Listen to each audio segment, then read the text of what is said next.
प्रेम जो है उसके लिए कोई दिन का विचार नहीं है, कोई लगन का विचार नहीं, कोई गहन का विचार नहीं। सेवक जी इसके आगे बोले कि स्नान क्रिया जब तब नहीं। प्रेम के लिए जरूरी नहीं कि आप स्नान करिए, प्रेम के लिए जरूरी नहीं कि आप कपड़े बदलिए। क्यों? क्या करते हैं लोग वैसा? आपका बच्चा आ गया आपकी गोद में, ये सोचते हैं नहा धो के प्यार करें इसे, जैसा आएगा वैसे प्यार करने लगे।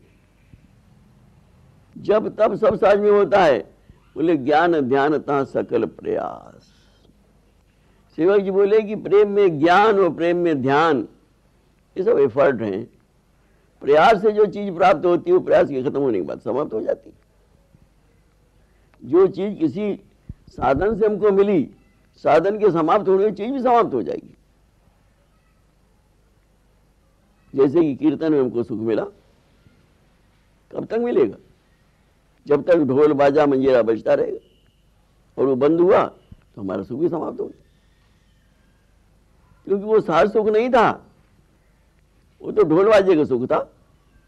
जब तक ढोल बाजा मंजीरा बजता रहा तब सुख मिला, ढोल में बंद हो गया। इसी प्रकार महाप्रभु का मार्ग सहज मार्ग है, उनका कोई जरूरत नहीं। तुलसीदास जी बोले कि सर्वोपरि है मधुर रस युगल किशोर विलास। सबसे ऊंची साधना, सबसे ऊपर क्या है? कि प्रिया प्रीतम का विहार, युगल किशोर विलास। क्यों? ललिता दिग सेवत नहीं और मिटत न कबहु हुलास। प्रमाण क्या है? प्रमाण ये है कि ललिता दिग सहचरियां इस नित्य विहार के दर्शन करती हैं, इसका सेवन करती हैं, उनके चित्त में से उल्लास कभी नहीं मिटता। बड़ी भारी बात है भाई। भजन क्यों करते हैं आप? चित्त हर समय प्रसन्न रहे। पूजा क्यों करते हैं आप? चित्त हर समय प्रसन्न रहे। दुखी के लिए तो नहीं करते।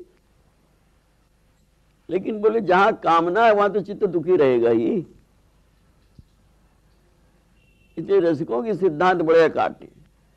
बोले दुख को मूल सकामता, जहां जहां कामना वहां वहां दुख, और सुख को मूल निष्काम। आप निष्काम हो गए, आप सुखी हो गए। तो हरिवंश महाप्रभु ने जो पहला उपदेश दिया वो यही दिया कि सबसो हित, सबसे प्यार करो। ये महाराज उससे प्यार करने में तो ये मुसीबत है।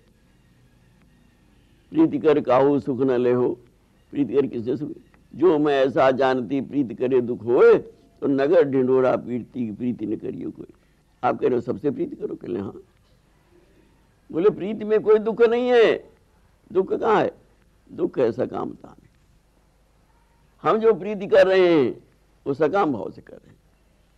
हमारी जो बच्चे से प्रीति है, जो पत्नी से प्रीति है, जो धन से प्रीति है, वो सकाम भाव से है। दुख तो मिलेगा। अरे भाई, जब आप बच्चे के पैदा होने पे थाली बजाएंगे तो बच्चे के मरने पे आपको छाती भी कूटनी पड़ेगी, निश्चित समझ लीजिए। और जो बच्चे के पैदा होने पे थाली नहीं बजाता है तो बच्चे के मरने पे छाती भी नहीं कूटेगा। क्यों कूटेगा? तो दुख को मूल सकामता। जहां जहां दुख मिला वो कामना से मिला है। तो सुख को मूल यानी निष्काम। जो निष्काम हो गया उसको सुख मिला। तो बोले विरह वियोग न तहा कछु रस में ध्रुव सकता। वो श्री वृंदावन धाम है जहां न विरह है न वियोग है, जो हर समय रस में बना रहता है। तो तुलसीदास जी बोले यहाँ पर नाहिन भजन कछु और नाहिन है मत, और न इसके ऊपर कोई भजन है न इसके ऊपर कोई दूसरा सिद्धांत। प्रेम मगन बरसत दो परम रसिक सिरमौर। प्रेम में मगन होके श्यामा श्याम जो है विलास कर रहे हैं, इससे बड़ा कोई भी भजन नहीं। क्यों? क्योंकि उनका जो विलास है वो तत्सुखमयी। पहला पद है चतुरासी जी का, सुन लीजिए। एक सखी पूछ रही है कि हे प्रियाजू, हे श्यामाजू, आपको श्याम सुंदर की प्रीति कैसी है? बड़ा सुंदर उत्तर दिया। जोई जोई प्यारो करे सोई मोहि भावे। जो जो प्रीतम करते हैं सब मुझे अच्छा लगता है कोई इस दुनिया में स्त्री? अगर प्रीतम उसके रुचि के अनुसार करेंगे अच्छा लगेगा, उसकी इच्छा के विपरीत करेंगे बुरा लगे। वहां बोली जोई जो प्यारो करे सोई मोहि भावे। सखी ने पूछा प्यारे क्या कहले भावे मोहि जोई सोई सोई करे प्यारे। जो मुझे अच्छा लगता है वो ठाकुर जी करते। अर्थात जहां पे विशुद्ध प्रेम होगा वहां दो रुचि नहीं रहेंगी, दो मन नहीं रहेंगे।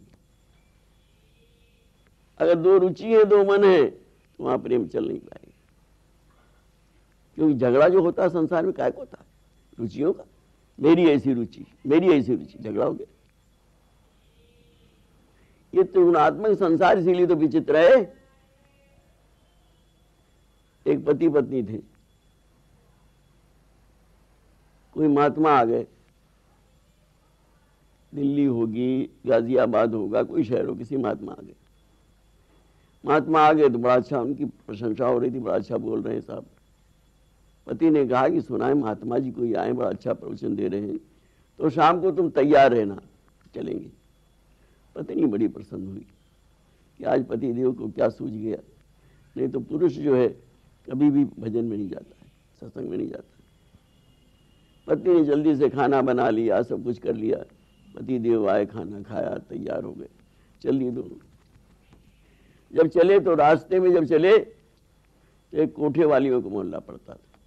कोठे वाली आप जानते, बेश्याओं को मोहल्ला पड़ता था। खैर पति ने उसे देखा, कोई ऐसा नहीं हुआ। आगे चले तो एक पिक्चर हाउस था, वहां एक पिक्चर लगी हुई थी। पति बोला कि भाई महात्मा जी का लेक्चर तो कल भी सुन लेंगे, आज पिक्चर क्यों नहीं देख ली जाए। पत्नी ने कहा कि इतना अच्छा उद्देश्य लेके चले थे तुम घर से, कि सत्संग सुनेंगे, लेक्चर सुनेंगे, ये पिक्चर तुम्हारे दिमाग में कहां से आ गई। दोनों में बहस हुई, न वो उसको लेक्चर के लिए मजबूर कर सकी और न उसको पिक्चर के लिए मजबूर कर सका। अंत में निर्णय हुआ कि भाई तू बड़ी भगत है, जा लेक्चर सुन, और हम तो पिक्चर देखेंगे। पति देव बैठ गए पिक्चर में, पत्नी चली गई लेक्चर में। परिणाम क्या हुआ भाई, पिक्चर भी खत्म होनी थी, 2 घंटे की होगी, और लेक्चर भी खत्म होना था। दोनों घर आ गए। अब न पति पत्नी से बोल रहा, न पत्नी पति से बोल रही है। क्या हो गया? झगड़ा हो गया। काय का? कोई झगड़ा नहीं, लेक्चर पिक्चर की झगड़ा हो गया। झगड़ा क्या हुआ? लेक्चर पिक्चर की झगड़ा हो गया। तो संसार में कोई स्थिति ऐसी नहीं जहां दोनों की रुचियां समान हो, लेकिन श्यामा श्याम का प्रेम ऐसा है कि जोई जोई प्यारो करे सोई मोहि भावे, और भावे मोहि जोई सोई सोई करे प्यारे। सखी ने पूछा और? कहले मोको तो भावती ठोर प्यारे के नैननी में। हम तो हर समय प्रीतम के नेत्रों में रहना चाहती हूँ। और बोले प्रीतम प्यारो भयो चाहे मेरे नैननी के तारे। अरे ठाकुर जी तो मेरे नेत्रों की पुतली बन जाना चाहते हैं। अर्थात जहां विशुद्ध प्रेम में दो दृष्टि नहीं रही। दुर्दास जी की एक हमको उपमा बहुत सुंदर लगती है। बोले श्यामा श्याम की प्रीति कैसी है? कहले अखियन की सी प्रीति, जैसे दोनों आंखों की प्रीति होती। यद्यपि न्यारी राहत है, एक आंख इधर एक आंख इधर, न्यारी है ना। लेकिन आज तक कभी झगड़ा हुआ कि दाई ने कहा हम दाई ओर देखेंगे, बाई ने कहा बाई ओर देखेंगे? देखत एक ही रीति, जिधर देखेंगे दोनों देखेंगे। इसी प्रकार प्रिया प्रीतम का प्रेम जो है उसमें दो दृष्टि नहीं, दो मन नहीं, दो दृष्टि नहीं। तीसरे है मेरे तन मन प्राण होते प्रीतम। प्रिया जी बोली कि मुझे जो है ठाकुर जी तन मन प्राण से भी प्रिय लगते हैं। और ठाकुर जी अपने कोटिक प्राण प्रीतम मोसो हारे। ठाकुर जी ने तो अपने करोड़ों प्राण मेरे ऊपर निछावर कर दिए। अर्थात जहां विशुद्ध प्रेम होगा वहां एक प्राण होंगे, दो प्राण नहीं होंगे। एक मन, एक दृष्टि, एक प्राण। ये स्थिति केवल श्यामा श्याम में, और कहीं स्थिति नहीं। इसलिए हरिवंश महाप्रभु ने श्यामा श्याम के प्रेम को पकड़ा। इनके प्रेम को देखो, इनके प्रेम का चिंतन करो, परिणाम क्या होगा? तुम्हारे अंदर भी ऐसा ही प्रेम उदय हो जाएगा। जिस दिन उदय हो जाए उस दिन जीवन सफल हो जाएगा।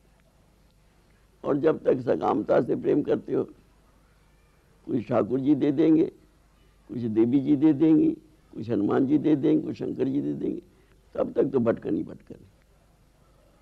दौड़ो यहाँ दौड़ो वहाँ भागो, कुछ मिला कुछ नहीं। अगर भाग्यवश कुछ मिल गया तो कहने लगे हाँ मिल गया। बड़ा आश्चर्य होता है। आजकल सबसे ज्यादा प्रथा देवी जागरण की है। देवी जागरण की पार्टियां बनी हुई हैं, देवी जागरण होता है। हम तो कभी गए नहीं,